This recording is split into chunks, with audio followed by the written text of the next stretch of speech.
Faly manatitra ny araba tompoko lay sy tompoko vavy manasanao anaraka ny vaovao atsika hatramin'ny farany ban-toerana moa ny lafiny ara-politika araka izao lohateny hoentina amintsika izao ary nametra mpialana tamin'ity androany ity moa Andriamatoa Roland Natsiraka izay candidat sady filoha nasionaly ny antoko MTS rahampitsy kosa no ho fantatra ny anaran'izay candidat hisolo-toerana ny Ankolafy Ravalomanana efa tafapetraka kosa ny fanomanana ny fifidianana eo amin'ny sivifolo isanjato ny fanomanana moa no vita amin'izao fotoana izao raha araka ny fanazavana nomeny ny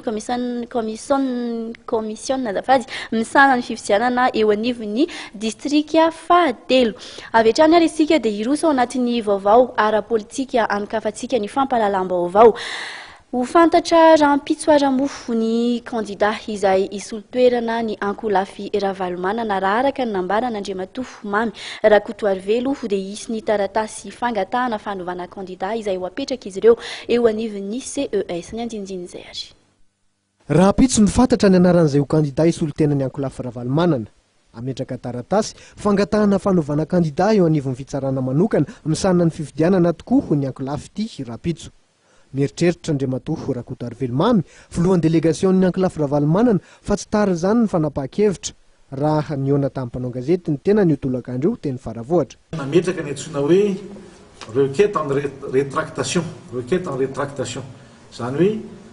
fangatahana ny fanesorana ny candidatny Ramatoa Laloha Ravalomanana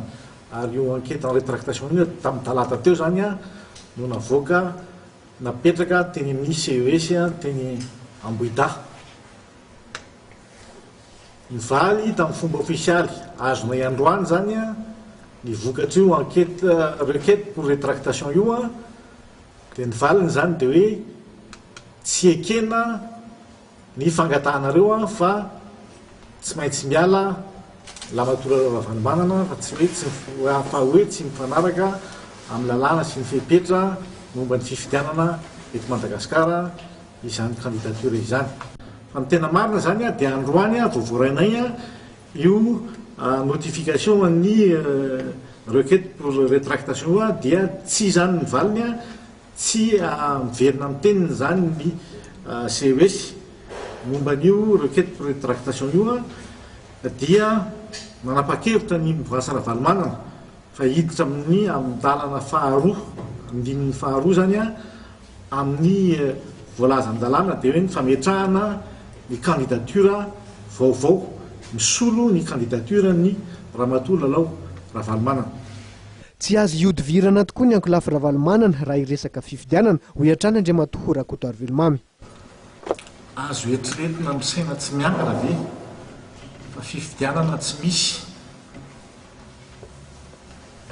ny mouvance Ravalomanana dia fifidianana heverina fa hoe démocratique inclusive nefa fantatra na dia tsy mbola misy ary ny fifidianana fantatra fa mouvance manana ny heriny sy ny tanjany manokana ny mouvance Ravalomanana ary na dia tsy misy ary ny sondage officiel misy ny sondage mandeha ny ambany latabatra any laza fa ny mouvance Ravalomanana dia manana tanjaka manokana mihitsy anisan'ny mba tsy ilazako hoe voalohany amin'ireo hery politika misy eto amin'ny tany sy ny firenena ka raha ohatra ny mouvance Ravalomanana tsy andray anjara amin'izany fifidianana zany dia hiverina hoe ho crédible ve zany fifidianana zany zay ve anaovana amboletra ve izy mikasika fifidianana trany dia nilaza Andriamatoa Rakotoarivelo Mamy fa tokony handinika ny tsirairay izao hiteraka krizy vaovao ny faniliana ny Ankolafy Ravalomanana.